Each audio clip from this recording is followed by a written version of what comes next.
Right, I think last time I started, um,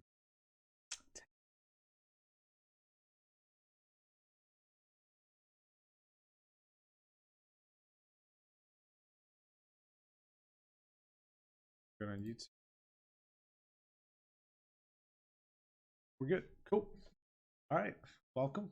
Morning, everyone. Got a little late start on the day for myself, but cloudy, but nice day.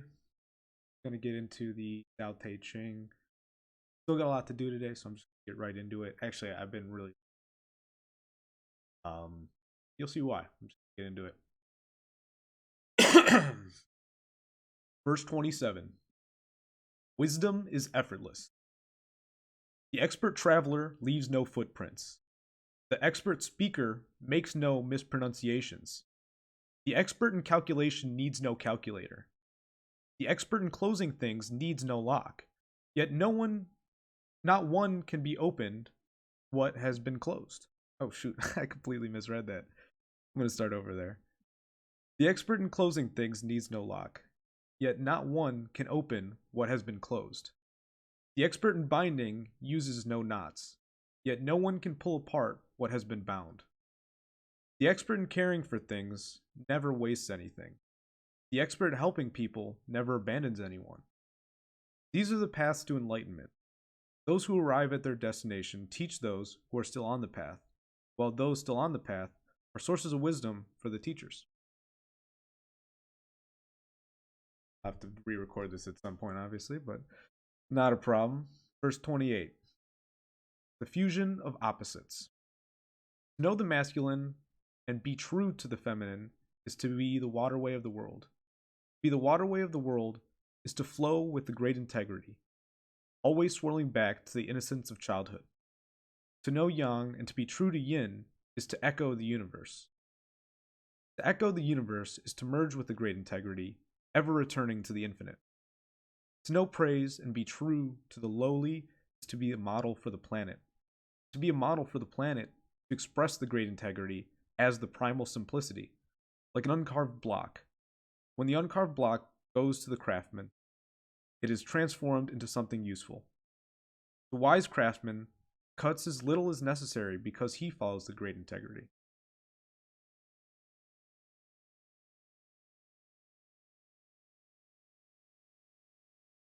Verse 29. We are the world.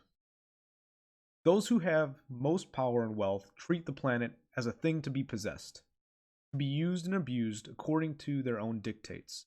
But the planet is a living organism, a great spiritual integrity. To violate this integrity is certain to call forth disaster, since each and every one of us is an inherent part of this very organism.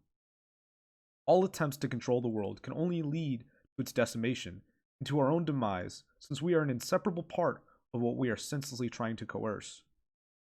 Any attempt to possess the world can only lead to its loss and to our own dissolution, since we are an intrinsic part of what we are foolishly trying to possess. The world's pulse is our own pulse. The world's rhythms are our own rhythms. To treat our planets with care, moderation, and love is to be in synchronicity with ourselves and to live in the great integrity. Verse 30. Defense and aggression. Those on the path of the great integrity never use military force to conquer others. Each aggressive act harvests its own counterterrorism.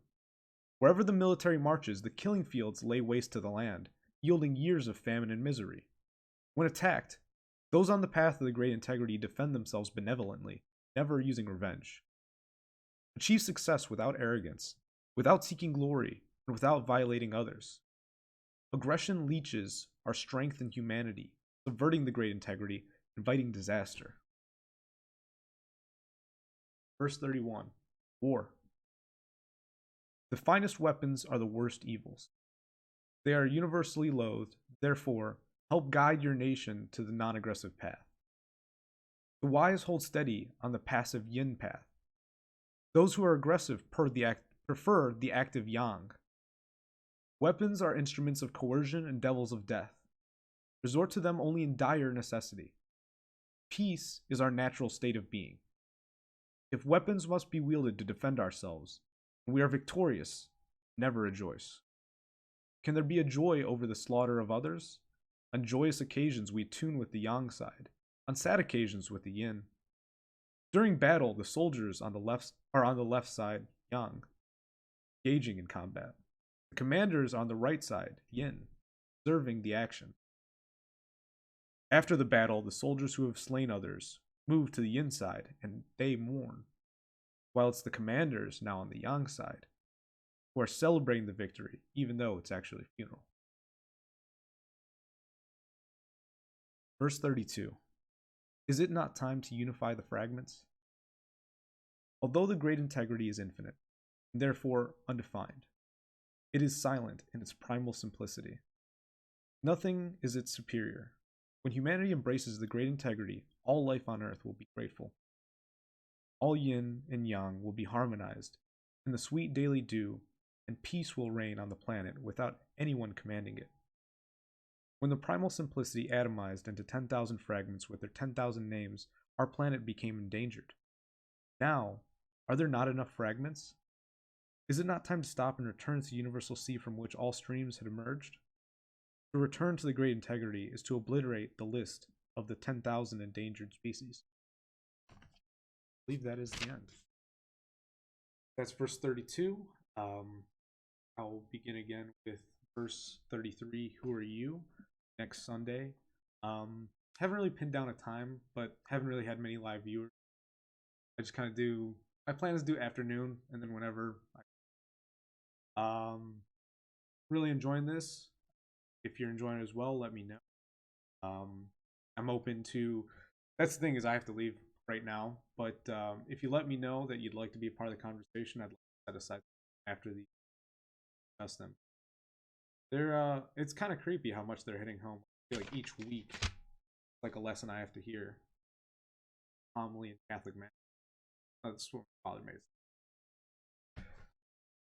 Glad I can share this with everyone, and have a great day. Stay up.